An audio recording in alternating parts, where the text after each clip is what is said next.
ഇന്നു മുതൽ മോള് സ്കൂളിൽ പോയി തുടങ്ങണം. ഇനിയും ഇങ്ങനെ ഇരുന്നാൽ ശരിയാവില്ല. പരീക്ഷ വരെയല്ലേ. അലീന കൃഷ്ണയോട് പറയാണ്. അപ്പോൾ കൃഷ്ണ പറയുന്നുണ്ട്, ഇല്ല ചേച്ചി, ഞാൻ പോകുന്നില്ല. നാണക്കേട് കാരണം കുട്ടികളുടെ മുഖത്ത് എനിക്ക് നോക്കാൻ വയ്യ. ഞാൻ പോയിട്ട് അവരോടൊക്കെ എന്ത് പറയും? ഓരോരുത്തരുടെയും കുത്തി കുത്തിയുള്ള ചോദ്യം കേൾക്കുമ്പോൾ തന്നെ എനിക്കാകെപ്പാടെ വിഷമം വരും. ഓരോരുത്തർ നോട്ടവും ഭാവവും ഒക്കെ കാണുമ്പോൾ എനിക്കങ്ങ് വല്ലാണ്ട് വരിക ചേച്ചി. ബോയ്സൊക്കെ വന്ന് എന്നെ കളിയാക്കില്ലേ? എനിക്കത് കേൾക്കാൻ വയ്യ. ഞാൻ വീട്ടിൽ നിന്ന് പഠിച്ചോളാം. പരീക്ഷയ്ക്ക് മാത്രമേ ഞാൻ പോകുന്നുള്ളൂ. അപ്പോൾ അലീന പറയാണ്, നമ്മൾ എത്ര കാലം ഇങ്ങനെ സമൂഹത്തിൽ നിന്ന് ഒളിച്ചു നടക്കും? അതുകൊണ്ട് അതൊന്നും വേണ്ട. ഇപ്പം എന്തായാലും രോഹിത് ജാമ്യത്തിൽ ഇറങ്ങിയല്ലോ. അവൻ നിരപരാധിയാണെന്ന് കോടതി പറഞ്ഞില്ലേ? അതുകൊണ്ട് ഇനിയിപ്പോൾ മോളെ പേടിക്കണ്ട. പത്രത്തിലും ടി വിയിലും എല്ലാം രോഹിത് ബാലേന്ദ്രൻ നിരപരാധിയാണെന്നുള്ള വാർത്ത വന്നില്ലേ മോളെ? ഇനിയിപ്പോൾ മോൾ എന്തിനാ പേടിക്കുന്നേ, എന്തിനാ വിഷമിക്കുന്നേ എന്ന് ചോദിക്കാണ്. അറിയില്ല ചേച്ചി, എനിക്ക് ഭയങ്കര പേടിയാ. അപ്പോഴേക്കും ബാലേന്ദ്രൻ അങ്ങോട്ടേക്ക് ഇറങ്ങി വരുന്നുണ്ട്. എന്താ മോളെ, എന്താ പ്രശ്നം? അല്ലച്ചാ, ഞാനിവിടെ പറയായിരുന്നു ഇനി മുതൽ സ്കൂളിൽ പോയി തുടങ്ങാൻ. പക്ഷേ ഇവക്ക് ഭയങ്കര മടിയും പേടിയും ഒക്കെ. അപ്പോൾ ബാലേന്ദ്രൻ പറയാണ്, അലീന നീ ഇപ്പോൾ വീട്ടിൽ തന്നെ ഇരിക്കുകയല്ലേ? നീ എങ്ങോട്ട് പോകുന്നില്ലല്ലോ. അതുകൊണ്ടാ നിനക്കതിൻ്റെ ബുദ്ധിമുട്ട് മനസ്സിലാവാത്തത്. അതുമാത്രമല്ല, നിന്നെ അങ്ങനെ ആർക്കും അറിയില്ല. പക്ഷെ ഞങ്ങളുടെ കാര്യം അങ്ങനെയല്ലല്ലോ. ഞാൻ ഇന്നലെ ഷോപ്പിലേക്ക് പോയതാ, നിനക്കറിയാലോ. അവിടെ ചെന്നപ്പോൾ കടയിൽ ആളുകളൊക്കെ വരുന്നുണ്ട്. പക്ഷെ പണ്ടത്തെ പോലല്ല. എല്ലാവരുടെ മുകളിൽ ഒരു പാതി സംശയമുണ്ട്. കാരണം അവനോട് അന്ന് ചെന്നിരുന്നല്ലോ. ആ പെൺകുട്ടീനെ അവൻ ഉപദ്രവിച്ചിട്ടില്ല. അത് തന്നെ വലിയ ഭാഗ്യം. അതുകൊണ്ടാണല്ലോ അവനെ വിട്ടയച്ചത്. പക്ഷെ ഇതൊക്കെ എത്ര പേരോട് പറയും? വരുന്നവരെല്ലാം സ്വർണത്തെക്കുറിച്ചോ ഡ്രസ്സുകളെ കുറിച്ചോ ഒന്നും അല്ല ചോദിക്കുന്നത്. രോഹിത്തിനെ കുറിച്ചും അന്ന് നടന്ന സംഭവങ്ങളെക്കുറിച്ചോ പറഞ്ഞ് ഞാൻ മടുത്തു. അതുകൊണ്ടാ ഇന്നലെ ഉച്ചയായപ്പോഴേ ഞാൻ ഇങ്ങോട്ട് പോണത്. പണ്ടൊക്കെ പലരും എന്നെ ബഹുമാനത്തോടെ നോക്കിയിരുന്നവര് ഇപ്പം ആ ബഹുമാനമൊന്നും ഇല്ല. എല്ലാവരും അങ്ങനെ ടി വിയും ന്യൂസിലും ഒന്നും ഇവൻ നിരപരാധി എന്നുള്ള വാർത്ത കേട്ട് കാണില്ലല്ലോ. ഇവരെ പീഡിപ്പിച്ചു എന്നുള്ള വാർത്ത 100 തവണ വന്നെങ്കിൽ അവൻ നിരപരാധിയാണെന്നുള്ള വാർത്ത ഒരു തവണയേ വന്നുള്ളൂ. അത് ആരൊക്കെ കേട്ട് കാണുമെന്ന് ആർക്കറിയാം എന്നൊക്കെ ബാലചന്ദ്രൻ പറയാണ്. അല്ലെങ്കിലും ചൂടുള്ള വാർത്തയൊക്കെയല്ലേ സോഷ്യൽ മീഡിയക്കൊക്കെ ആവശ്യം, അല്ലാതെ മറ്റൊന്നും അല്ലല്ലോ. ഒരാൾ നിരപരാധിയാണെന്നോ അയാൾ നേടിയ നേട്ടങ്ങൾക്കോ ഈ സമൂഹത്തിൽ യാതൊരു വിലയില്ലല്ലോ എന്നൊക്കെ ബാലചന്ദ്രൻ പറയുന്നുണ്ട്. അലീന അങ്ങനെ ഒരുവിധം നിർബന്ധിച്ച് വഴക്കൊക്കെ പറഞ്ഞ് കൃഷ്ണമോളെ സ്കൂളിലേക്ക് പറഞ്ഞയക്കാണ്. ബാലചന്ദ്രൻ ചോദിക്കുന്നുണ്ട്, അല്ല മോളെ, ബബിത എവിടെ? ബബിത മുറിയില്ല. ഞാൻ രാവിലെ വിളിച്ചിട്ടൊന്നും എഴുന്നേറ്റ് വന്നില്ല. ഞാൻ വിളിച്ചു നോക്കട്ടെ എന്നും പറഞ്ഞ് ബാലേന്ദ്രൻ പോയി മുറിയിലെ ഡോറിൽ മുട്ടുന്നുണ്ട്. ബബിതയെന്ന് വിളിക്കുമ്പോൾ അവളൊന്ന് ഡോറ് തുറക്കാണ്. എന്താ അച്ഛാ? നീ എന്താ അലീന ഒന്ന് വിളിച്ചപ്പം വാല് തുറക്കാഞ്ഞത്? അത് പിന്നെ ഞാൻ ഉറക്കായിരുന്നു. എങ്കിലും ഒരാളൊന്ന് വിളിക്കുമ്പോൾ എന്താന്ന് കാര്യമെങ്കിലും ഒന്ന് അന്വേഷിക്കണ്ടേ? എന്താ അച്ഛാ കാര്യം? അല്ല, നീ ബ്രേക്ക്ഫാസ്റ്റ് ഒന്നും കഴിക്കുന്നില്ലേ? കോളേജിലേക്ക് പോകുന്നില്ലേ? കോളേജിലേക്ക് ഞാൻ എന്തിനാ പോണത്? അവിടെ പോയിട്ട് എല്ലാവരെയും കൂക്കുവിളി കേൾക്കാനോ? അവിടെ ചെന്നിട്ട് ഓരോ ആമ്പിള്ളേരെയൊക്കെ വായിന്ന് ഞാൻ കേൾക്കാനാണോ ഞാൻ പോണത്? ഞാൻ പോകുന്നില്ല. ഞാൻ എവിടെങ്ങാണ് ഇരുന്നോളാം, അതാ എനിക്ക് സ്വസ്ഥത എന്ന് പറയുമ്പോഴേക്കും ഇത് രോഹിത് കേൾക്കുന്നുണ്ട്. പതിയെ ഡോറ് തുറന്ന് അവൻ്റെ മുറിയിൽ നിന്നും ഇതെല്ലാം കേട്ടുകൊണ്ടിരിക്കുകയാണ്. എൻ്റെ ചേട്ടൻ വലിയൊരു സമ്മാനമല്ലേ തന്നിരിക്കുന്നത്. അവൻ ആ പെൺകുട്ടിയെ പീഡിപ്പിച്ചിട്ടില്ല, പക്ഷെ അതിന് ശ്രമിച്ചായിരുന്നല്ലോ. അതിന് കൂട്ടുകൂടുകയും അതിൻ്റെ ഗൂഢാലോചനയിൽ പങ്കെടുക്കുകയും ചെയ്തുകൊണ്ടല്ലേ ഇത്രയും കാലം അവന് ജയിൽ ശിക്ഷ അനുഭവിക്കേണ്ടി വന്നത്. അതൊന്നും ആരും അത്ര പെട്ടെന്ന് മറക്കില്ലച്ചാ. എന്തായാലും ഞാൻ പോണില്ല എന്നും പറഞ്ഞുകൊണ്ട് ബബിത കഥക് വലിച്ചടയ്ക്കുന്നുണ്ട്. അവൾ എന്തെങ്കിലും കാണിക്കട്ടെ, അവൾക്ക് വിശക്കുമ്പോളെ വന്ന് ആഹാരം കഴിച്ചോളും. മോള് നിർബന്ധിക്കാനൊന്നും പോണ്ട. അല്ല, രോഹിത് എഴുന്നേറ്റോ? ഞാൻ രോഹിത്തിൻ്റെ ഡോറ് മുട്ടിയിരുന്നു. അവനും എഴുന്നേറ്റിട്ടില്ല അച്ഛാ. അതുകൊണ്ട് ഞാൻ പിന്നെ വിളിക്കാൻ പോയില്ല. അവനെ നീ ഒന്ന് ശ്രദ്ധിക്കണം. ഞാൻ ഷോപ്പിലേക്ക് പോവാ. അവൻ്റെ ഇപ്പോഴത്തെ മാനസികാവസ്ഥയൊക്കെ നിനക്കറിയാലോ. നീ അവൻ്റെ സ്വന്തം ചേച്ചിയാ. ആ ഒരു ഓർമ്മ നിനക്ക് വേണം. നീ അവനെ പൊന്നുപോലെ നോക്കുന്നൊക്കെ എനിക്കറിയാം. എങ്കിലും കണ്ണൊന്ന് തെറ്റിപ്പോകരുത്. അവൻ്റെ മനസ്സ് അതുപോലെ പാളിപ്പോയിരിക്കുക. ഏത് നിമിഷവും എന്ത് സംഭവിക്കാം. അച്ഛൻ ഒട്ടും പേടിക്കണ്ട. ഞാൻ അവൻ്റെ കൂടെ തന്നെ കാണും. അവൻ ഡോറ് തുറന്നില്ലെങ്കിലും ഞാൻ വാതൊക്കെ തന്നെ കാണുവച്ചാ. ഞാൻ ജോലിയെല്ലാം തീർത്തു വച്ചിരിക്കുക. ഇനിയിപ്പോൾ അവനെ നോക്കല എൻ്റെ ജോലി എന്ന് പറയുന്നുണ്ട്. അങ്ങനെ ബാലചന്ദ്രനും ഫുഡെല്ലാം കഴിച്ചിട്ട് അവിടുന്ന് പോവാണ്. പിന്നീട് കാണിക്കുന്നത് ബബിതേനെ അമലി വിളിക്കുകയാണ്. നീ എത്ര ദിവസമായി പുറത്തേക്കൊക്കെ ഇറങ്ങിയിട്ട്? ഒന്ന് കാണാൻ പോലും പറ്റുന്നില്ലല്ലോ. നിന്റെ അച്ഛൻ ഡിസ്ചാർജ് ആയി വന്നല്ലോ. ഷോപ്പിലേക്കൊക്കെ പോയി തുടങ്ങിയില്ലേ? പിന്നെ നിനക്കൊന്ന് പുറത്തിറങ്ങൽ എന്താ പ്രശ്നം? ഞാൻ എന്ത് പറഞ്ഞ് പുറത്തിറങ്ങും? നീ ഇനിയിപ്പോ നിനക്ക് കോളേജിലേക്ക് വന്നൂടെ? അങ്ങനെ പറ. അതാകുമ്പം നമുക്ക് കറങ്ങാനൊക്കെ പൊയ്ക്കൂടെ? നീ പറഞ്ഞോലല്ല കോളേജിൽ പോയുള്ള അവസ്ഥ എന്താണെന്ന് നിനക്കറിയാലോ. പിള്ളാരെ കളിയാക്കി കൊല്ലും. എനിക്ക് വയ്യ അത് കേൾക്കാൻ. രോഹിത് നിരപരാധിയാണെന്ന് വിട്ടയച്ചില്ലേ? പിന്നെന്താ പ്രശ്നം? അങ്ങനെ പറയുന്നുണ്ടെങ്കിലും അവൻ നിരപരാധിയൊന്നും അല്ലല്ലോ. ആ പെണ്ണിനെ കൊണ്ട് അവനോട് പോയതല്ലേ. എന്നിട്ട് ഒന്നും ചെയ്യാതെ പേടിച്ച് തിരിച്ചു വന്നോണ്ടല്ലേ. അല്ലെങ്കിൽ എന്തായിരുന്നു സംഭവിക്കാം? നീ ആലോചിച്ച് നോക്കിക്കേ. ഇപ്പൊ അവന്മാരുടെ കൂടെ അവനും ജയിലിൽ കിടന്നേനെ. അതുകൊണ്ട് എനിക്ക് പോകാൻ വയ്യ. നമ്മൾ കണ്ടിട്ട് എത്ര ദിവസമായി? ആര്യനുള്ളതുകൊണ്ട് വീട്ടിലേക്കും വരാൻ പറ്റിയില്ല. നിന്റെ വീട്ടിലൊക്കെ ആകെപ്പാടെ ആളുകളുടെ കണ്ണല്ലേ. പിന്നെ ഞാൻ എങ്ങനെ വരും? അതുകൊണ്ട് നീ ഒന്ന് പുറത്തേക്ക് വാ. നീ കോളേജിലേക്ക് പോവാണെന്ന് പറഞ്ഞു തന്നെ വാ. എന്നിട്ട് ഇന്നൊന്ന് വന്നിട്ട് കുറച്ച് ദിവസത്തിന് ഞാൻ പോണില്ല കളിയാക്കിയെന്നൊക്കെ പറഞ്ഞാൽ മതിയല്ലോ. ആ എന്നാ ശരി, ഞാൻ വരാമെന്ന് പറഞ്ഞോണ്ട് അവള് പെട്ടെന്ന് തന്നെ ഒരുങ്ങുന്നുണ്ട്. അങ്ങനെ പുറത്തേക്ക് ഇറങ്ങുമ്പോഴേക്കും അലീന ചോദിക്കാണ്, അല്ല നീയല്ലേ ഇന്ന് പോകുന്നില്ലെന്ന് പറഞ്ഞത്? ആ ഞാൻ പോവാൻ തീരുമാനിച്ചു. അതൊന്നും നിന്നോട് പറഞ്ഞ കാര്യമില്ലല്ലോ. എന്നോട് പറയേണ്ട കാര്യമൊന്നുമില്ല. പിന്നെ ബ്രേക്ക്ഫാസ്റ്റ് ടേബിളിൽ ഇരിപ്പുണ്ട്, എടുത്ത് കഴിച്ചിട്ട് പോയിക്കോ എന്ന് പറയാണ് കേട്ടോ. അവൾ പോയി ബ്രേക്ക്ഫാസ്റ്റ് ഒക്കെ കഴിച്ചിട്ട് അവിടുന്ന് പോവാണ്. ഈ സമയത്ത് അലീന നേരെ പോയി രോഹിത്തിന്റെ മുറിലേക്ക് ചെല്ലുന്നുണ്ട് കേട്ടോ. അവിടെ പോയിട്ട് രോഹിത്തിനെ വിളിക്കാണ്. കുറെ നേരം തട്ടിക്കഴിയുമ്പോഴായിരിക്കും രോഹിത്ത് വാതിൽ തുറക്കാം. എന്താ എന്ന് ചോദിക്കുമ്പം രോഹിത്തെ ആഹാരം കഴിക്ക്. നീ ഇന്നലെ അത്താഴം കഴിച്ചിട്ടില്ല. എനിക്ക് വേണ്ട. ദയവ് ചെയ്ത് എന്നെ ഒന്ന് വെറുതെ വിടുവോ? രോഹിത്തെ ഞാൻ പറഞ്ഞെന്ന് കേക്ക്. അപ്പോഴേക്കും വീണ്ടും രോഹിത്ത് കഥ കടക്കുന്നുണ്ട്. രോഹിത്തെ എന്ന് പറഞ്ഞ് കഥന് മുട്ടാണ്. അപ്പോഴേക്കും രോഹിത്ത് വീണ്ടും തുറന്നിട്ട് എന്താ കാര്യം എന്ന് ചോദിക്കാണ്. ഞാനിന്ന് അകത്തോട്ട് വന്നോട്ടെ എന്ന് പറയുമ്പോഴേക്കും രോഹിത്ത് കഥ തുറന്നിട്ട് അങ്ങോട്ടേക്ക് നീങ്ങി നിൽക്കുകയാണ്. രോഹിത്തെ ഞാൻ പറഞ്ഞല്ലോ, നിനക്കൊരു തെറ്റ് സംഭവിച്ചു പോയി. നീ എന്തായാലും ആ പെൺകുട്ടി ഉപദ്രവിച്ചില്ലല്ലോ, അതിന് വലിയ കാര്യം. അതുകൊണ്ട് ഞാൻ പറഞ്ഞ പോലെ നീ ഇനി കേക്ക്. ഇനി നീ മുറി തന്നെ ഇരുന്നാല് നിനക്കൊരു അസുഖം വരും. ആദ്യം വന്ന് ആഹാരം കഴിക്ക്. ദയവ് ചെയ്ത് പ്ലീസ് ഞാൻ പറഞ്ഞത് ഒന്ന് കേക്ക് എന്ന് പറയുമ്പം എനിക്ക് വേണ്ട, എനിക്കൊന്നും കഴിക്കാൻ തോന്നുന്നില്ല. ദയവ് ചെയ്ത് എന്നെ ഡിസ്റ്റർബ് ചെയ്യണ്ട, എനിക്ക് വയ്യ എന്നൊക്കെ പറയുന്നുണ്ട് കേട്ടോ. ഞാൻ കൊണ്ടുതരാം, ദയവ് ചെയ്ത് നീ ഒന്ന് കഴിക്കണേ എന്നും പറഞ്ഞുകൊണ്ട് താഴേക്ക് പോയിട്ട് ദോശയും സാമ്പാറും ചമ്മന്തിയെല്ലാം ഒരു പ്ലേറ്റിലായിക്കൊണ്ട് അവന്റെ മുറിയിലേക്ക് വന്നിട്ട് അത് കൊടുക്കുകയാണ് കേട്ടോ. ഇത് കഴിക്കാതിരിക്കരുത്, ദയവ് ചെയ്ത് കഴിക്കണം. ഞാൻ അപ്പത്തേക്കിന് വെള്ളമൊക്കെ എടുത്തോണ്ട് വരാം എന്നും പറഞ്ഞിട്ട് അവിടുന്ന് അവള് പോവാണ് കേട്ടോ. ഷോപ്പിലേക്ക് പോകാതെ ബാലചന്ദ്രൻ നേരെ പോണത് വൈജയുടെ അരികിലേക്കാണ്. അങ്ങനെ വൈജയുടെ അടുത്തേക്ക് ചെല്ലുന്നുണ്ട്. അവിടെ ചെല്ലുമ്പോഴേക്കും വൈജ മുഖം വീർപ്പിച്ച് അവിടെ ഇരിക്കുകയാണ്. ബാലേന്ദ്രൻ അടുത്തു പോയി ഇരിക്കുന്നുണ്ട്. സംഭവങ്ങളെല്ലാം അറിഞ്ഞു കാണുമല്ലോ അല്ലേ? എന്തറിയാൻ? അല്ല, നീ ഇത്ര നാളും വെറുത്തോണ്ടിരുന്ന അലീന തന്നെയാ നിന്റെ മകനെ രക്ഷിച്ചത്. അറിഞ്ഞു കാണുമല്ലോ അല്ലേ? ഞാൻ അറിഞ്ഞു. അതെ, അവളുടെ മിടുക്കൊന്നുമല്ല. എന്റെ മോൻ തെറ്റൊന്നും ചെയ്തില്ല, അതുകൊണ്ടാ അവൻ പുറത്തിറങ്ങിയത്. എങ്കിലും നിന്റെ അഹംഭാവവും ഒന്നും അംഗീകരിക്കാൻ സമ്മതിക്കില്ലല്ലേ? അത് നിന്റെ മോളുടെ പ്രായമുള്ള ഒരു കൊച്ചു പെങ്കച്ചല്ലേ? നിനക്ക് എന്തിനാ അവളോട് ഇത്രയ്ക്ക് ദേഷ്യവും ആശയൊക്കെ? എന്തിനാണെന്നോ വന്നെന്റെ കുടുംബം കുട്ടിച്ചോറാക്കിയതിന്. അവൾ ഒറ്റയെടുത്ത് വന്നതിന് ശേഷമല്ലേ നമ്മുടെ വീട് ഈ അവസ്ഥയിലായത്. നമ്മളെ ഡിവോഴ്സിന് വരെ പോണത്. അതുകൊണ്ട് അവളെ എനിക്ക് ഒട്ടും ഇഷ്ടമല്ല എന്ന് പറയുന്നുണ്ട്. ആ നിന്നെ ഇഷ്ടപ്പെടണ്ട.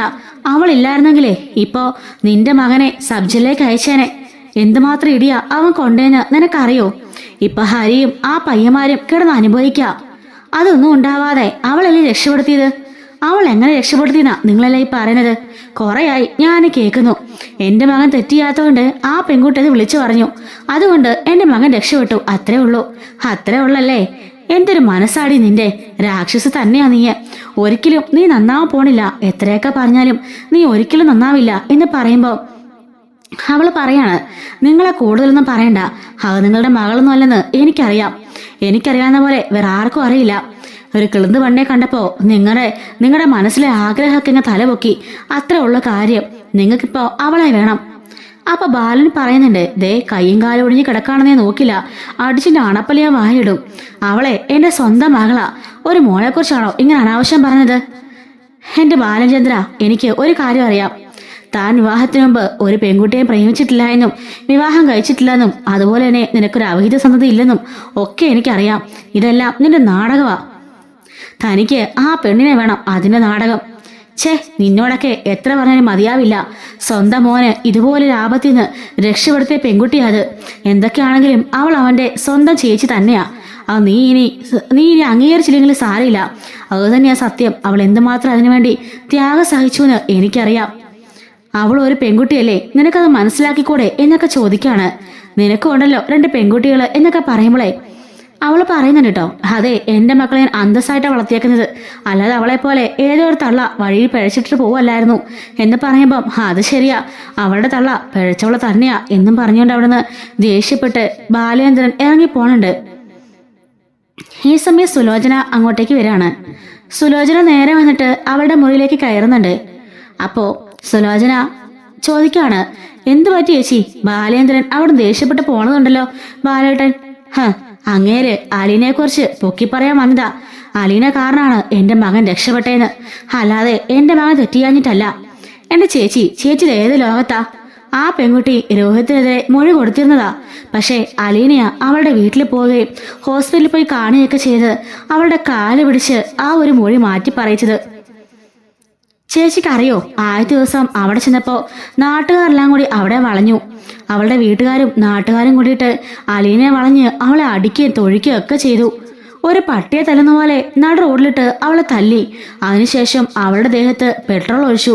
കത്തിക്കാൻ വേണ്ടി അവർ തീപ്പെട്ടി ഉരച്ച ആ സമയത്താ അതിലെ വന്ന അവളെ പരിചയമുള്ള ഒരു ഓട്ടോ ഡ്രൈവർ അവളെ രക്ഷപ്പെടുത്തിയത്. അല്ലായിരുന്നെങ്കിലേ ഇപ്പം രോഹിത് ജയിലിലും അലീന ഏതെങ്കിലും ഒരു സെമിത്തേരിലും കണ്ടേനെ എന്നൊക്കെ ഇവള് പറയുന്നുണ്ട്. ചേച്ചി ഒന്നും വിശ്വസിക്കില്ലെന്ന് എനിക്കറിയാം, എങ്കിലും പറയേണ്ട സത്യം ഞാൻ പറയും.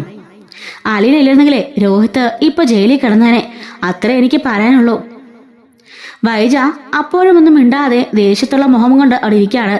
ചേച്ചി പിന്നെ പറഞ്ഞിട്ടൊന്നും ഒരു കാര്യമില്ല. ചേച്ചിയുടെ അഹങ്കാരമേ ചേച്ചിയുടെ കൂടെപ്പിറപ്പാ, അത് മരിക്കുന്നതിന് വരെ ഈ ശരീരത്തിന് വിട്ട് പോകത്തുമില്ല. അതുകൊണ്ട് അതിനെക്കുറിച്ചൊന്നും പറയാൻ ഞാൻ ആളല്ല. പിന്നെ ബൈസ്റ്റാൻഡറായിട്ട് ഇനി നിൽക്കണമെന്ന് ബാലേട്ടൻ പറഞ്ഞുകൊണ്ട് മാത്രം ഞാൻ വന്നതാ. എന്തായാലും രോഹിത്തിന് ജാമ്യം കിട്ടിയല്ലോ. നാട്ടുകാർ മുമ്പിൽ അവൻ തെറ്റുകാരനല്ലെന്ന് എല്ലാവരും അറിഞ്ഞല്ലോ. അവൻ നിരപരാധിയാണെന്ന് പറഞ്ഞല്ലോ. ആ പെൺകുട്ടി വിളിച്ച് പറഞ്ഞതുകൊണ്ട് മാത്രമാണ് രോഹിത് ഇപ്പോ ഈ നിലയിൽ നമ്മുടെയൊക്കെ മുമ്പിൽ നിൽക്കുന്നത്. അല്ലെങ്കിൽ കാണായിരുന്നു. അലീന ഇല്ലായിരുന്നെങ്കിലേ ഇപ്പൊ എല്ലാം അവസാനിച്ചേനെ എന്ന് പറഞ്ഞുകൊണ്ട് സുലോചന അവിടുന്ന് ദേഷ്യപ്പെട്ട് ഇറങ്ങിപ്പോവാണ്. വൈജയുടെ അഹങ്കാരത്തിന് എന്നിട്ടും ഒരു കുറവും ഇല്ലാട്ടോ. സുലോചന പോയി കഴിഞ്ഞിട്ടും അവിടെ മുറുമുറുത്തോണ്ട് കിടക്കാണ്. ഇതേ സമയത്ത് കമല ആകപ്പാടെ തകർന്നടിഞ്ഞ അവസ്ഥയിലാണ് കേട്ടോ. 1-ാം പ്രതിയായിട്ട് ഹരിയാണല്ലോ. അവക്ക് അതിലെ സങ്കടം രോഹിത്തിനെ വെറുതെ വിട്ടതാണ്. എല്ലാവരും മുമ്പിൽ രോഹിയാണ് തെറ്റുകാരനെന്ന് പറഞ്ഞു നടക്കായിരുന്നല്ലോ. രോഹിയാണെല്ലാം ചെയ്യിപ്പിച്ചെന്നൊക്കെ പറഞ്ഞു നടക്കായിരുന്നല്ലോ. ആ സമയത്താണ് കോടതിയിലെ വിസ്താരത്തിനൊടുവിൽ പെൺകുട്ടി മൊഴി കൊടുത്തപ്പം എല്ലാം ചെയ്തത് ഹരിയാണെന്ന് പെൺകുട്ടി പറയുന്നത്. അതുപോലെ തന്നെ ഹരി തന്നെ പ്രേമിച്ചിരുന്നെന്നും ഇതുപോലെ എല്ലാ സംഭവങ്ങളും തന്നെ കബളിപ്പിച്ചതാണെന്നും തന്നെ വിവാഹം കഴിക്കാതെ വാക്കുവെന്നും പല സമയത്തും പ്രേരിപ്പിച്ചിട്ടുണ്ടെന്നുള്ള കാര്യങ്ങളെല്ലാം തന്നെ ആ പെൺകുട്ടി പറയാണ്. എന്നാൽ രോഹിത് ഒരു ചെയ്തിട്ടില്ല എന്നും ആ പെൺകുട്ടി പറയുന്നുണ്ട്. ഇതെല്ലാം കേട്ട് ആകെപ്പാടെ കിളിപോയ അവസ്ഥയിലാണ് കമല ഇരിക്കുന്നത്. കമലയോട് വന്നിട്ട് മനു ചോദിക്കുന്നുണ്ട്, ഇപ്പൊ എങ്ങനെയുണ്ടമ്മേ? അമ്മ 40 വട്ടം പറയാറുന്നല്ലോ രോഹിത്ത ചതിച്ചത് അമ്മയുടെ മോൻ പാവമാണെന്ന്. ഇപ്പൊ മനസ്സിലായില്ലേ എന്താ സംഭവിച്ചതെന്ന്? രോഹിത്തല്ല, അമ്മയുടെ മോനാ എല്ലാത്തിന്റെ മാസ്റ്റർ പ്ലാൻ. ആ പെൺകുട്ടിയെ കൊണ്ടുവരാനും പ്ലാൻ ഇട്ടതും എല്ലാം അമ്മയുടെ മോനാ. എന്നിട്ട് ഒന്നും അറിയാത്ത പച്ചപ്പുള്ള എന്നൊക്കെ പറഞ്ഞുകൊണ്ട് മനു പറയുന്നുണ്ട്. ശിവൻ പറയുന്നുണ്ട്, ഇനിയിപ്പോ എന്താണ് ചെയ്യേണ്ടത്? അവരെ ജയിലിലേക്ക് മാറ്റിയില്ലേ? അച്ഛാ, നമ്മൾ എന്ത് ചെയ്യാനാ? ജീവപര്യന്തം തടവ് ശിക്ഷയ്ക്ക് വിധിച്ചിരിക്കാം. 10-14 വർഷം അവന്റെ പോയി, അവന്റെ ഭാവിയും പോയി. നമ്മളിപ്പോ ഇനി അതിനെന്ത് ചെയ്യാൻ പറ്റുമോ അച്ഛാ എന്ന് ചോദിക്കാണ്. രാജീവന് ചോദിക്കാണ്, ഇനിയിപ്പോ ഇതിന് ഒരു മാർഗമില്ല ഏട്ടാ. ഏതെങ്കിലും സൈഡിൽ നിന്ന് കാശ് കൊടുത്ത് മൂവ് ആകാൻ വല്ല രക്ഷയുണ്ടോ? ഒരു രക്ഷയില്ല. ഞാൻ നോക്കിയിട്ട് ആ പെൺകുട്ടി മൊഴി മാറ്റി പറയണം, അത് മാത്രമേ രക്ഷയുള്ളൂ. അപ്പോഴേക്കും കമല ചാടി എഴുന്നിട്ട് പറയാണ്, എല്ലാം 5-ഓ 10-ഓ ഒക്കെ അവക്ക് നമുക്ക് കൊടുക്കാം. എന്നിട്ട് എങ്ങനെയെങ്കിലും കേസ് ഒതുക്കി തീർക്കാം. ഏതോ കോളനി താമസിക്കുന്ന ഒരു അലവലാതി പെങ്കൊച്ച, അതിന് കുറച്ച് കാശ് കൊടുത്താലേ അവളൊക്കെ വഴിക്ക് വരും. അപ്പോഴേക്ക് ശിവൻ കമലിനടിക്കാനായിട്ട് കൈ ഓങ്ങുന്നുണ്ട്. മിണ്ടി പോകരുത് നീ, നാണുണ്ടോ നിനക്ക്? നീ ഒരു സ്ത്രീയല്ലേ, എന്നിട്ടാണോ നീ ഇങ്ങനെയൊക്കെ പറഞ്ഞത്? നിന്റെ വീട്ടിലല്ലേ ഒരു പെങ്കൊച്ച്, നിനക്കൊരു മോളില്ലേ എന്ന് ചോദിക്കാണ്. കമലൊന്നും മിണ്ടുന്നില്ല കേട്ടോ. അപ്പോൾ മനു പറയുന്നുണ്ട്, അമ്മയുടെ മനസ്സിൽ ഒരു വിചാരമുണ്ട്.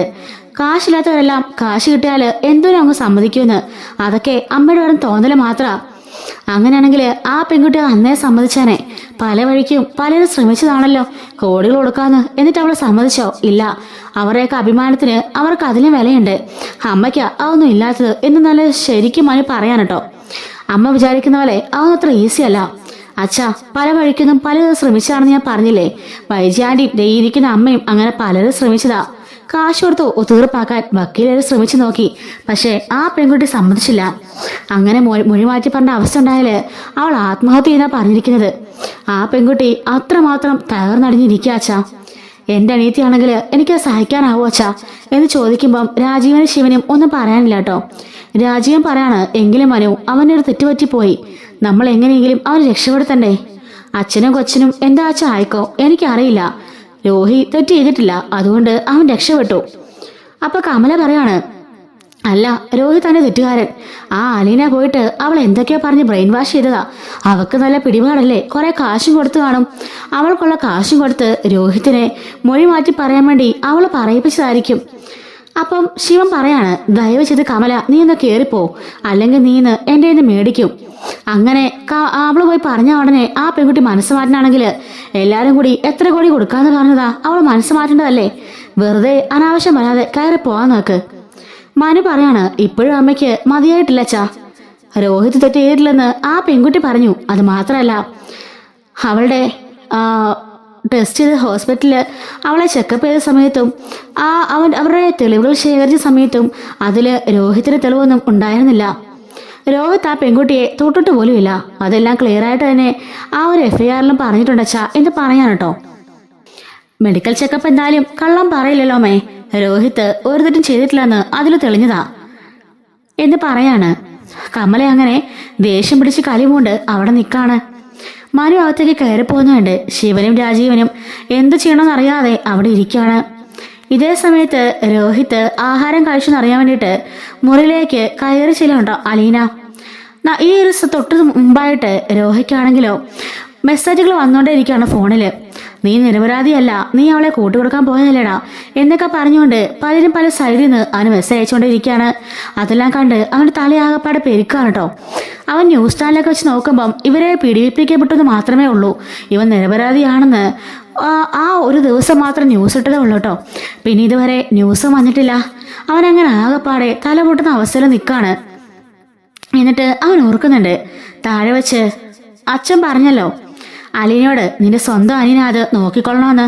ഇതെല്ലാം ഇവൻ കേൾക്കുന്നുണ്ടായിരുന്നല്ലോ. തന്റെ സ്വന്തം പെങ്ങളെ തന്നെ താൻ റേപ്പ് ചെയ്യാൻ ശ്രമിച്ചില്ലോന്നോർത്ത് അവന് തലയൊക്കെ പൊട്ടിത്തെറിക്കുന്നതിൽ തോന്നുകയാണ് കേട്ടോ. അവൻ വിചാരിച്ചിരിക്കുന്നത് ബാലേന്ദ്രന്റെ മകളാണെന്നാണ് കേട്ടോ. എന്നിട്ട് അവൻ ഓർക്കാണ്, തന്റെ കൃഷ്ണയും ബബിതം പോലെ തന്നെയല്ലേ അലീനയും.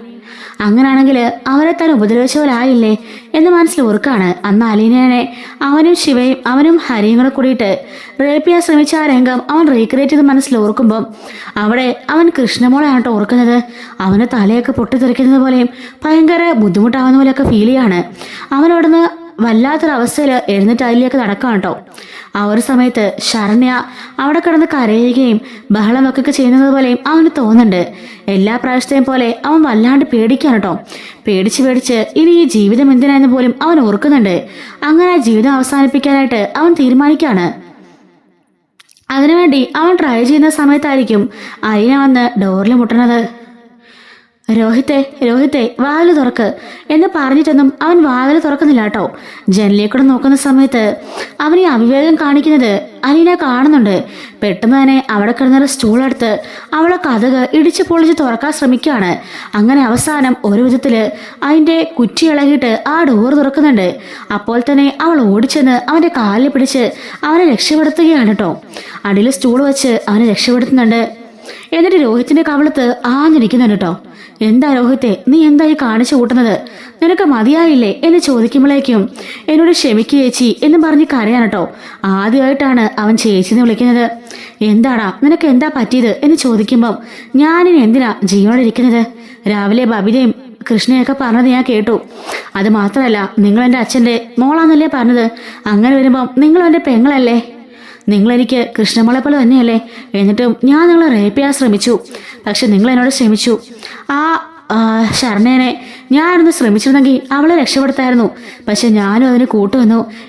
എല്ലാ ഹരി ഒറ്റ കാരണം അവനെ എന്നെ നശിപ്പിച്ചത് എന്നൊക്കെ പറയുമ്പോൾ അലീന പറയുന്നുണ്ട്, ബോധം വിവരമൊന്നുമില്ലാത്ത കുഞ്ഞു പയ്യനൊന്നും അല്ലല്ലോ നീ, അവൻ പറയുമ്പോ കേൾക്കാനായിട്ട്.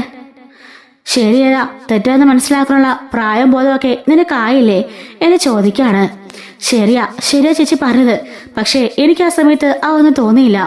എനിക്ക് ആദ്യം അവൻ മദ്യം തന്നു, മയക്കുമരുന്ന് തന്നു, ബാക്കിയെല്ലാം നൽകിയപ്പോ ഞാൻ അതിലങ്ങ് വീണുപോയി. എന്റെ പ്രായം അങ്ങനെ എന്നെ ചെയ്തിപ്പിച്ചു പോയി ചേച്ചി എന്നും പറഞ്ഞ് അലറി കരയുന്നുണ്ട്. എനിക്ക് ജീവിക്കണ്ട, എന്റെ അച്ഛനും അമ്മയുടെ പെങ്ങന്മാരെ മുഖത്ത് നോക്കാൻ എനിക്ക് സാധിക്കുന്നില്ല. എനിക്ക് പുറത്തേക്ക് ഇറങ്ങാൻ പറ്റില്ല. എനിക്ക് കോളേജിലേക്ക് പോകാനോ സമൂഹത്തിലേക്ക് ഇറങ്ങാനോ ഒന്നും പറ്റില്ല. പിന്നെ എന്തിനാ ജീവിതം എന്നും ചോദിച്ചുകൊണ്ട് അവൻ തലക്കെട്ടൊക്കെ അടിച്ച് കരയാണ്. അപ്പോഴേക്കും അലീന അവന്റെ അരികിൽ വന്നിരുന്ന് അവനെ ആശ്വസിപ്പിക്കുകയാണ്. രോഹിത്തെ, നീ പറഞ്ഞല്ലോ ഞാൻ നിന്റെ ചേച്ചിയാണെന്ന്. അതെ, ഞാൻ നിന്റെ കൂടപ്പിറപ്പ് തന്നെയാ. ഞാൻ നിന്റെ സ്വന്തം രക്തമാ. നിനക്ക് വേണമെങ്കിൽ DNA ടെസ്റ്റ് എടുത്ത് ചെക്ക് ചെയ്ത് നോക്കാം. ഞാൻ നിന്റെ ചേച്ചി തന്നെയാടാ എന്ന് പറയാനുണ്ടോ? എനിക്ക് നിന്നോട് ക്ഷമിക്കാനാവും. പക്ഷെ ശരണയ്ക്ക് അങ്ങനല്ല. ഒരിക്കലും അവൾക്ക് നിന്നോട് ക്ഷമിക്കാനാവില്ല. നീ അന്ന് ഒന്ന് സഹായിച്ചിരുന്നെങ്കിൽ ആ പെൺകുട്ടിക്ക് ഈ അവസ്ഥ വരില്ലായിരുന്നു. അതുകൊണ്ട് നീ ശരണയെ പോയി കാണുകയും അവളുടെ കാല് പിടിച്ച് മാപ്പ് പറയുകയും ചെയ്യണം എന്ന് പറയുന്നുണ്ട് കേട്ടോ. അപ്പോ നിന്റെ മനസ്സിന് ഒരുപാട് ആശ്വാസം കിട്ടും. അത് മാത്രമല്ല, നിന്റെ മനസ്സിന് ആശ്വാസം കിട്ടാനായിട്ട് വേറെ സ്ഥലം കൂടിയുണ്ട്. ഞാൻ നിന്നെ അങ്ങോട്ടേക്ക് പറഞ്ഞയക്കാം. നിന്റെ ഈ ഡിപ്രഷനും ആൻസൈറ്റിയും എല്ലാം മാറിക്കിട്ടും എന്ന് അലീന പറയുന്നുണ്ട്. അങ്ങനെ അലീന പോയിട്ട് ആ ദോശ എടുത്തോണ്ട് വരുന്നുണ്ട് കേട്ടോ. എന്നിട്ട് അവള് ദോശ ഇങ്ങനെ പിച്ചി അവന്റെ നേർക്ക് നീട്ടാണ്. വേണ്ട, ഞാൻ പിന്നെ കഴിച്ചോളാം. ഇല്ല, ഞാൻ വായർ തരുന്നത് നീ സ്വീകരിച്ചേ പറ്റുള്ളൂ. കാരണം ഞാൻ നിന്റെ സ്വന്തം ചേച്ചിയാ. ചേച്ചി എന്ന് പറഞ്ഞാല് ഒരമ്മയുടെ സ്ഥാനാന്ന് പറഞ്ഞത് കേട്ടിട്ടില്ലേ? അതുകൊണ്ട് ഇത് കഴിക്കെന്ന് പറയുമ്പം അലിന വാരി കൊടുക്കുന്നത് അവൻ കഴിക്കുകയാണ്. എന്നിട്ട് അവൻ പൊട്ടി പൊട്ടി കരയുന്നുണ്ട് കേട്ടോ. രോഹിത്തിന് വീണ്ടും അവളെ വാരി കൊടുക്കുമ്പോഴേക്കും അവൻ തറയിൽ മുട്ടുകുത്തിയിരുന്നു കൊണ്ട് അവളുടെ കാലെ കെട്ടിപ്പിടിച്ച് കരയാണ്. സോറി, എന്നോട് ക്ഷമിക്കണം, ഞാൻ ചെയ്തെല്ലാം തെറ്റാ. അന്ന് കത്രിയെടുത്ത് കുത്തിയില്ലായിരുന്നെങ്കിൽ ഉറപ്പായും ഞാൻ തെറ്റ് ചെയ്തു പോയനെ. ചേച്ചി എന്നും മയക്കഗുളിക കഴിച്ചുകൊണ്ടുപോയനെ, ചേച്ചി മയങ്ങിയും പോയനെ, ആ തെറ്റ് ഞാൻ ചെയ്തേനെ എന്നും പറഞ്ഞുകൊണ്ട് അവൻ വാവിട്ടല്ലൊരു കരയാണ്. രോഹിത്തെ മോനെ, എഴുന്നേക്ക്, സാരയില്ല, നീ എൻ്റെ കുഞ്ഞനിയനാ. ഞാനത് ക്ഷമിച്ചു. നീ അറിയാതെ ചെയ്തു പോയതല്ലേ എന്ന് ചോദിക്കുമ്പോഴേക്കും ഇല്ല ചേച്ചി, എന്നോട് ക്ഷമിക്കില്ല, ആരും ക്ഷമിക്കില്ല. ഞാൻ അതുപോലെ തെറ്റുകാരനാ, ഞാനൊരു വൃത്തികെട്ടവനാ, സമൂഹത്തിൽ ജീവിക്കാൻ ഒരർഹതയില്ലാത്തവനാ എന്നൊക്കെ പറഞ്ഞ് കരയുമ്പം ഞാൻ ആര് പറഞ്ഞു അർഹതയില്ലാത്തവനാണെന്ന്? ഒരു തിരിച്ചറിവുണ്ടായല്ലോ, അത് തന്നെ വലിയ കാര്യം. തെറ്റിയാത്തവരായിട്ട് ആരുമില്ല. പക്ഷേ ആ തെറ്റെന്ന് മനസ്സിലായിക്കൊണ്ട് വീണ്ടും അത് ചെയ്യാതെ ശരി നോക്കി നടക്കലാണ് പ്രധാനം. എൻ്റെ മോന് അതൊന്നും ഓർത്ത് വിഷമിക്കണ്ട എന്നൊക്കെ പറയുമ്പോഴേക്കും വീണ്ടും വീണ്ടും അവനോട് കിടന്ന് കരയാണ് കേട്ടോ. അലീന പറഞ്ഞിട്ടുണ്ട്, സാരമില്ല, ഇനി ഒന്നും ആരും അറിയണ്ട, നമ്മളെ മാത്രം അറിഞ്ഞാൽ മതി. നീ ഇനിയിപ്പോൾ നല്ല മോനായിട്ട് വളരണം, അച്ഛനെ കണ്ടു പഠിക്കണം. ആ അച്ഛനുണ്ടല്ലോ പാവ, നിങ്ങളൊന്നും വിചാരിക്കുന്ന പോലെ ആ അച്ഛനൊരു ദുഷ്ടനൊന്നും അല്ല, ഒരു പഞ്ചപാവ. എൻ്റെ പിന്നിൽ വലിയൊരു കഥയുണ്ട്. ആ കഥ തൽക്കാലം ഉടനെ ആരും അറിയണ്ടെന്ന് കരുതിയിട്ടാ. അതറിയുമ്പം ആ അച്ഛനെ മോൻ ഒരിക്കലും പഴക്കില്ല, സ്നേഹം കൊണ്ട് മൂടത്തേ ഉള്ളൂ. അത്ര നല്ല ഒരച്ഛൻ്റെ മകനാകുമ്പം ആ ക്വാളിറ്റി എപ്പോഴും നിനക്ക് വേണം. അത് മാത്രമല്ല, ഈ വീട്ടിൽ മറ്റു പല കാര്യങ്ങളും സംഭവിക്കുന്നുണ്ട്. അമലും ബബിതയും കൂടി മോശമായിട്ടുള്ള ബന്ധമുണ്ട്. ഈ വീട്ടിൽ വെച്ചൊരു കാണാറുമുണ്ട്. ഇപ്പോൾ അവൾ പോയേക്കുന്ന പോലും കോളേജിലേക്കല്ലെന്ന് എനിക്ക് ഉറപ്പാ. ആ അമലിലൂടെ കറങ്ങാനാ അടുത്ത ശരണ്യായ ആ ബബിത. എനിക്ക് പലപ്പോഴുള്ള കാണുമ്പം ശരണയുടെ മുഖം ഓർമ്മ വരുന്നത്. അതുപോലെയാണിപ്പോൾ ബബിതയുടെ പോക്ക്. അതുകൊണ്ട് നീ ഒരു ആങ്ങളുടെ സ്ഥാനത്ത് നിന്ന് അവളെ വരച്ചു നിർത്തേണ്ടത് നിന്റെ കടമയാ. അതുപോലെ ഒരുപാട് കടമകൾ നിനക്ക് ചെയ്യാനുണ്ട്. ഈ ജീവിതത്തിൽ നിന്ന് ഒളിച്ചിടാൻ ആർക്കും സാധിക്കില്ല. നീ ഒന്ന് ആലോചിച്ച് നോക്കിക്കേ, അച്ഛനും അമ്മയും ഉണ്ടായിട്ടും അനാഥയായിട്ട് വളർന്നോളാം ഞങ്ങള്. 23 വർഷം ഒരു അനാഥത്തിൽ ഞാൻ ജീവിച്ചത്. ഒരുപാട് വീടുകളിൽ അവരുടെ പഴയ ഡ്രസ്സ് വാങ്ങിക്കാനും പൈസ വാങ്ങിക്കാനൊക്കെ ആയിട്ട് ഭിക്ഷ യാചിക്കുന്ന പോലെ ഞങ്ങൾ പോയിട്ടുണ്ട്. ഒരുപാട് ജോലികൾ ചെയ്തിട്ടുണ്ട്. അതിനിടയിലാണ് പഠിച്ചതും കഷ്ടപ്പെട്ടതും വളർന്നതുമെല്ലാം. ഇത്രയും സൗകര്യമുള്ള വീടിൻ്റെ ഉടമയായിരുന്നു ഞാൻ. എന്നിട്ട് പോലും ഞാൻ അങ്ങനെ ജീവിച്ചില്ലേ? ആരോടും എനിക്കൊരു പരാതിയില്ല. ഇപ്പം ഞാൻ എത്തിയൊക്കെ നേടാമെന്ന് നീ കണ്ടില്ലേ എൻ്റെ സ്വന്തം അച്ഛൻ്റെ അമ്മയുടെയും വീട്ടിൽ. അതുകൊണ്ട് എനിക്ക് ഒത്തിരി സന്തോഷമുണ്ട്. മോനും അതുപോലെ ഇനി ഭാവിയിലേക്ക് ജീവിക്കാൻ പോണേ ഉള്ളൂ. തെറ്റുകളൊക്കെ ആർക്കും പറ്റും, നീ ഓർത്ത് വിഷമിക്കണ്ട കേട്ടോ എന്നൊക്കെ പറഞ്ഞ് അവനെ സമാധാനിപ്പിക്കുകയാണ്. അങ്ങനെ ദോശ മുഴുവൻ വാരി കൊടുക്കുന്നുണ്ട്. നീ ഒന്ന് ഫ്രഷ് ആയിക്കേ, നമുക്ക് പുറത്തൊക്കെ പോയിട്ട് വരാം എന്നും പറഞ്ഞ് അവനോട് ഫ്രഷ് ആവാൻ പറയുന്നുണ്ട്. അങ്ങനെ അലീനയും രോഹിത്തും കൂടി വീട്ടിൽ നിന്ന് പുറത്തേക്കൊക്കെ പോവാണ്. വഴി വെച്ച് ഇവരെ നോക്കി പലരും ചിരിക്കുന്നുണ്ട് കേട്ടോ. ബൈക്കിലാണ് രണ്ടുപേരും പോണത്. ഇവനാണുമ്പോൾ കാണുമ്പോൾ ഭയങ്കര നാണക്കേട് തോന്നുന്നുണ്ട്. ഇവരൊരു കരിക്കടയിൽ കരിക്ക് കുടിക്കാനായിട്ട് നിൽക്കായിരിക്കും. ആ സമയത്ത് അവിടെ ഒന്നൊരു സ്ത്രീ ചോദിക്കുന്നുണ്ട്, നീ അല്ലേടാ ആ പീഡനവീരൻ? അപ്പോഴേക്കും അലീന ചോദിക്കാണ്, ചേച്ചി ഇന്നത്തെ പത്രം ഒന്നും വായിച്ചില്ലേ? എങ്കിലേ അതിലുണ്ട് രോഹിത് ബാലകൃഷ്ണൻ നിരപരാധിയാണെന്ന്. അവൻ നിങ്ങളുടെ കണ്ണി കാണില്ലല്ലോ, ആരുടെയെങ്കിലും കുറ്റം നോക്കി നടക്കുമല്ലേ, പോ അങ്ങോട്ട് എന്നും പറഞ്ഞുകൊണ്ട് പറഞ്ഞു വിടുന്നുണ്ട്. കണ്ടോ, ഇത്രേ ഉള്ള കാര്യം എന്ന് അലീന പറയാണ്. അപ്പോഴേക്കും കരിക്കടലെ ചേട്ടൻ പറഞ്ഞിട്ടുണ്ട്, അതേ മോളെ ഞാൻ കണ്ടിരുന്നു, ഇവൻ നിരപരാധിയാണെന്ന്. പാവം ഒരുപാട് അടികൊണ്ടല്ലേ. ആ എന്ത് ചെയ്യാനാ, വിധി പോലല്ലേ വരുവുള്ളൂ. ഇങ്ങനെയുള്ള കുറെ പേര് കാണും മോനെ, കുറ്റപ്പെടുത്താനായിട്ട് ഒന്നും മൈൻഡ് ചെയ്യണ്ട. ആ പോയവരൊന്നും തെറ്റിയാത്തവരൊന്നും അല്ലല്ലോ എന്നൊക്കെ ആ ചേട്ടൻ പറഞ്ഞു കൊടുക്കാണ് കേട്ടോ. അങ്ങനെ രോഹിത്തിനെയും കൊണ്ട് അലീന അവിടേക്ക് ഒന്ന് കറങ്ങുന്നുണ്ട്. ശേഷം അവര് വീട്ടിലേക്ക് തന്നെ തിരികെ പോവാണ് കേട്ടോ. എങ്കിലും അവര് വൈകുന്നേരം ആവലാണ് തിരികെ എത്തുന്നത്. അങ്ങനെ ഈ സമയത്ത് കൃഷ്ണമോളും അതുപോലെ ബാലനും ഭവിതയൊക്കെ തിരിച്ചെത്തുന്നുണ്ട്. ഭവതിയാണെങ്കിലോ പതിവിൽ കൂടുതൽ സന്തോഷത്തിലായിരിക്കും കേട്ടോ. അമലൂടെ ചുറ്റാൻ പോയതാണല്ലോ. അങ്ങനെ നേരെ മുറിയിലേക്ക് പോവാണ്. കൃഷ്ണമോളും അച്ഛനും വന്നുടനെ അവള് കോഫിയൊക്കെ ഉണ്ടാക്കി കൊടുക്കുന്നുണ്ട്. അല്ല മോളെ, രോഹിത് എവിടെ? രോഹിത് ടെറസിലുണ്ടച്ചാ. അവൻ എന്തെടുക്ക അവിടെ? ഞാനിന്ന് അവനെ കൊണ്ട് പുറത്തോട്ടൊക്കെ പോയിരുന്നു. കുറച്ചൊക്കെ മനസ്സിന് ആശ്വാസമുണ്ട്. ടെറസിന്റെ മോളിൽ പോയിരുന്ന് ബുക്ക് വായിക്കാൻ പോവാന്നൊക്കെ പറഞ്ഞ് പോയിട്ടുണ്ട്. മോളെ ഒരു ശ്രദ്ധ വേണമെന്ന് ഞാൻ പറഞ്ഞിരുന്നല്ലോ. ഞാൻ ശ്രദ്ധിക്കുന്നുണ്ടച്ചാ, അച്ഛനൊന്നും പേടിക്കണ്ട. പിന്നെ അച്ഛാ, ഞങ്ങളുടെ സ്നേഹനികേതനുമായി ബന്ധപ്പെട്ട് ഒരു ധ്യാന കേന്ദ്രമുണ്ട്. ധ്യാന കേന്ദ്രം എന്ന് പറഞ്ഞാൽ ഈ ആൻസൈറ്റി, ഡിപ്രഷൻ അങ്ങനെയുള്ളതൊക്കെ അവിടെ ഡോക്ടേഴ്സും ഉണ്ട്. ആ സൈക്കാട്രിസ്റ്റും അതുപോലെ തന്നെ സൈക്കോളജിസ്റ്റും എല്ലാം ഉണ്ട് അവിടെ. അവനെ ഒരു മാസത്തേക്ക് അങ്ങോട്ട് ഇട്ടാല് നല്ല റിലീഫ് ഉണ്ടാവും. ഈ ഒരു സോഷ്യൽ ഫിയറിൽ നിന്നും അങ്ങനെ പലതരത്തിലുള്ള പ്രശ്നങ്ങളിൽ നിന്നും അവന് ചാടിയെടുക്കാൻ സാധിക്കും. അതുകൊണ്ട് നമുക്ക് അവന്ന് നോക്കിയാലോ? എന്ത് വേണമെങ്കിലും ചെയ്യാം. അവനെ ഒന്ന് പഴയതുപോലെ സ്മാർട്ടായി കണ്ടാൽ മതിയായിരുന്നു. അവന്റെ അമ്മയോട് എന്ത് പറഞ്ഞിട്ടും ഒരു കാര്യമില്ല. ഞാനിന്ന് പോയിരുന്നു, എന്നിട്ടും അഹങ്കാരത്തിലൊന്നും ഒരു കുറവുമില്ല. ഉടൻ തന്നെ ഡിസ്ചാർജ് ആകും. അപ്പോ രോഹിയും ബബിതയും കൊണ്ടുപോകണമെന്ന് പറഞ്ഞ് നിൽക്കുക. കൃഷ്ണമോളെ, നീ പോകുന്നുണ്ടോ? ഞാൻ പോണില്ല അച്ഛാ. ഭവതേച്ചി പോവായിരിക്കും, പക്ഷെ രോഹിത്തിന് ഇനി പോവാന്ന് കണ്ടറിയണം എന്ന് പറയുമ്പോൾ അവന്റെ അമ്മ നിർബന്ധിക്കുമ്പോൾ അവന് പോവാതിരിക്കാൻ പറ്റുമോ? എന്തെങ്കിലും കാണിച്ചു കൂടട്ടെ എന്നൊക്കെ അവൻ പറയാൻ കേട്ടോ. അല്ല കൃഷ്ണമോളെ, രോഹിത് ടെറസിലല്ലേ, പോയി വിളിച്ചോണ്ട് വാ, ചായ കുടിക്കാം. അങ്ങനെ കൃഷ്ണമോളാണെങ്കിലോ നേരെ ഇങ്ങനെ ടെറസിലേക്ക് പോവാണ്. പോകുന്ന വഴിക്കാണല്ലോ രോഹിത്തിന്റെ മുറി. ആ സമയത്ത് രോഹിത്തിന്റെ മുറി കൂടെ പാസ് ചെയ്യുമ്പോഴായിരിക്കും അവൾ ആ കാഴ്ച കണ്ട് ഞെട്ടി വിറച്ചു പോകുന്നത്. അച്ഛാ അച്ഛാ എന്ന് പറഞ്ഞ് അലറി വിളിക്കുമ്പോഴേക്കും അലീനയും ബാലനും കൂടി ഓടി അങ്ങോട്ടേക്ക് ചെല്ലുന്നുണ്ട്. എന്താ മോളെ എന്താന്ന് പറഞ്ഞുകൊണ്ട് ഓടിക്കേറി ചെല്ലുമ്പോ ദേന്നും പറഞ്ഞ് കൈയും ചൂണ്ടി കൃഷ്ണ പേടിച്ച് നിൽക്കുകയാണ്. ബാലചന്ദ്രനും ആ കാഴ്ച കണ്ട് ഞെട്ടിപ്പോന്നു കേട്ടോ. രോഹിത് നേരത്തെ ഇത് ചെയ്തിരുന്നല്ലോ, അപ്പൊ അതിന്റെ അവിടെ കിടക്കാണ്. അത് കണ്ടിട്ട് ബാലൻ ചോദിക്കാണ്, എന്താ അലീന ഇത് എന്ന് പറയുമ്പോഴേക്കും അലീന പറയാണ്, അച്ഛാ അവൻ അങ്ങനെ ഒരു ബുദ്ധിമോശം കാണിക്കാൻ ശ്രമിച്ചു. പക്ഷെ ഞാനുണ്ടായിരുന്നല്ലോ, എന്റെ 2 കണ്ണും ഞാൻ പ്രത്യേകം അവനെ ശ്രദ്ധിച്ചുകൊണ്ടിരിക്കുകയായിരുന്നു. അതുകൊണ്ട് അപ്പോൾ തന്നെ ഞാൻ രക്ഷപ്പെടുത്തുകയും ചെയ്തച്ചാ എന്ന് പറയുമ്പോൾ നീ എന്താ മോളെ പറയാതിരുന്നേ? അച്ഛാ അതിനുള്ള പ്രശ്നമൊന്നുമില്ല. അവൻ മെന്റലി വല്ലാണ്ട് ഡൗൺ ആയി പോയപ്പോ അവൻ ചെയ്യാൻ ശ്രമിച്ചതാ. അതിനുശേഷം അവൻ ഓക്കെ ആയി എന്ന് പറയുന്നുണ്ട് കേട്ടോ. എനിക്ക് അത് അഴിക്കാനുള്ള സമയം കിട്ടിയില്ല. മാത്രല്ല മറന്നും പോയി. ഞാൻ പറഞ്ഞല്ലോ, രോഹിത്തിനെ കൂട്ടി ഞാൻ പുറത്തോട്ടൊക്കെ പോവുകയും അവന്റെ മൈൻഡിന് റിലാക്സ് ആകാനൊക്കെ ശ്രമിക്കുകയൊക്കെ ചെയ്തു. അങ്ങനെ കുറെ സംസാരിച്ചു, ഉള്ളു തുറന്ന് അവന് സംസാരിച്ചു, ഞാനും കുറെ സംസാരിച്ചു. എന്നെ അവൻ ചേച്ചിന്ന് വിളിച്ചാ എന്ന് പറയുന്നുണ്ട്. അവൻ ആ ഒരു ബുദ്ധിമോശം കാണിച്ചത് അവന്റെ മൈൻഡില് ആ ഒരു തോന്നലൊക്കെ ഉണ്ടായപ്പോഴാണ്. അതുകൊണ്ടാണ് ഞാൻ പറഞ്ഞത് അവനെ നമുക്ക് ഹോസ്പിറ്റലിൽ കൊണ്ടുപോകണം, ആ ധ്യാനകേന്ദ്രത്തിലും കൊണ്ടുപോകണമെന്ന്. എങ്ങോട്ട് വേണമെങ്കിലും കൊണ്ടുപോകാം മോളെ, പക്ഷെ എനിക്കിന്റെ രോഗത്തിനെ തിരിച്ചു വേണം എന്ന് പറയുമ്പം അതൊക്കെ തിരിച്ചു കിട്ടുവച്ചാ എന്ന് പറയുന്നുണ്ട്. അപ്പോഴേക്ക് രോഹിത് അങ്ങോട്ടേക്ക് ഇറങ്ങി വരികയായിരിക്കും. ഇവരെല്ലാരും കൂടി ഇവിടെ കൂടി നിൽക്കുമ്പോൾ തന്നെ അവന് കാര്യം മനസ്സിലാവുന്നുണ്ട്. അവൻ അപ്പോൾ തന്നെ അകത്തേക്ക് കയറിപ്പോയിട്ട് അതെല്ലാം അഴിച്ചു മാറ്റി കളയുന്നുണ്ട്. എന്നിട്ട് അവൻ വന്ന് ബാലനോട് പറയാണ്, അച്ഛാ എനിക്കൊരു തെറ്റുപറ്റിപ്പോയി, ഇനി ഒരിക്കലും ഞാനത് ആവർത്തിക്കില്ല. ഹരിയുടെ കൂടെ കൂട്ടുകൂടിയിട്ട് ഞാൻ മോശമായ വഴിയിലൂടെയൊക്കെ പോയത്, പക്ഷെ ഇനി ഒരിക്കലും ഞാൻ അങ്ങനെ പോവില്ല. ഇന്നും ഞാൻ എന്റെ ജീവിതം അവസാനിപ്പിക്കാൻ ശ്രമിച്ചതാ. അപ്പോ അലിന ചേച്ചി എന്നെ രക്ഷപ്പെടുത്തിയത്. ചേച്ചിന്ന് വിളിക്കുന്ന കേൾക്കുമ്പോഴേക്കും ബാലനും ഒത്തിരി സന്തോഷമാകുന്നു കേട്ടോ.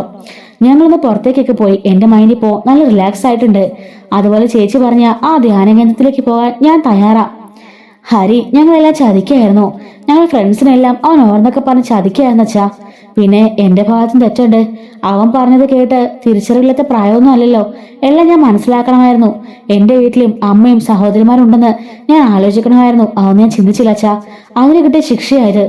എന്തായാലും പോലീസുകാരെന്നുള്ള അടിയും കുറെ ദിവസം ജയിൽവാസവും എല്ലാം കൊണ്ട് ഞാൻ ശരിക്കും പാഠം പഠിച്ചു. ഇനിയിപ്പോ അച്ഛനും കൃഷ്ണനും ഒന്നും പേടിക്കണ്ട. ഞാൻ അങ്ങനെ തെറ്റൊന്നും ചെയ്യില്ല. ഇതുപോലെ ബുദ്ധിമോശം ഞാൻ കാണിക്കത്തുമില്ല എന്ന് പറഞ്ഞുകൊണ്ട് ചായ കുടിക്കാനായിട്ട് അവൻ താഴേക്ക് പോവാണ്. അവന്റെ ഒരു പോസിറ്റീവായിട്ടുള്ളൊരു വൈബും ആ ഒരു പ്രസന്നതയൊക്കെ കാണുമ്പോഴും ബാലിന് ഒത്തിരി സന്തോഷമാകുന്നു കേട്ടോ. കൃഷ്ണമോക്കും അങ്ങനെ ഒടുവിൽ ചേച്ചിയാന്ന് അംഗീകരിച്ചല്ലേ? അംഗീകരിച്ചു, പക്ഷെ അച്ഛൻ്റെ മോളെന്നേ അറിയുള്ളൂ എന്ന് പറയാണ്. തൽക്കാലം അവനത് അറിഞ്ഞാൽ മതി. അവൻ അമ്മയെ കൂടി വെറുക്കണ്ട എന്നും പറഞ്ഞുകൊണ്ട് ബാലും കൃഷ്ണയൊക്കെ താഴേക്ക് വന്ന് ചായ കുടിക്കണം അവൻ്റെ കൂടെ. അവൻ പറയുന്നുണ്ട്, അച്ഛൻ പേടിക്കണ്ട, ഇനി ഒരിക്കലും ഞാൻ തെറ്റൊന്നും ചെയ്തില്ല. അതുപോലെ തന്നെ ഇനി ഭവിതയുടെ കാര്യം ഞാൻ നോക്കിക്കോളാം. അടുത്ത ശർമ്മയാവൻ അവളെ അംഗീകരിക്കില്ല അച്ഛാ, സമ്മതിക്കില്ല അച്ഛാ എന്ന് പറയുന്നുണ്ട് കേട്ടോ. അങ്ങനെ എല്ലാവരും വളരെ സന്തോഷമായിട്ട് ഒരുപാട് നാൾക്ക് ശേഷം ഇരുന്ന് ഒരുമിച്ചിരുന്ന് ചായ കുടിക്കുകയാണ്.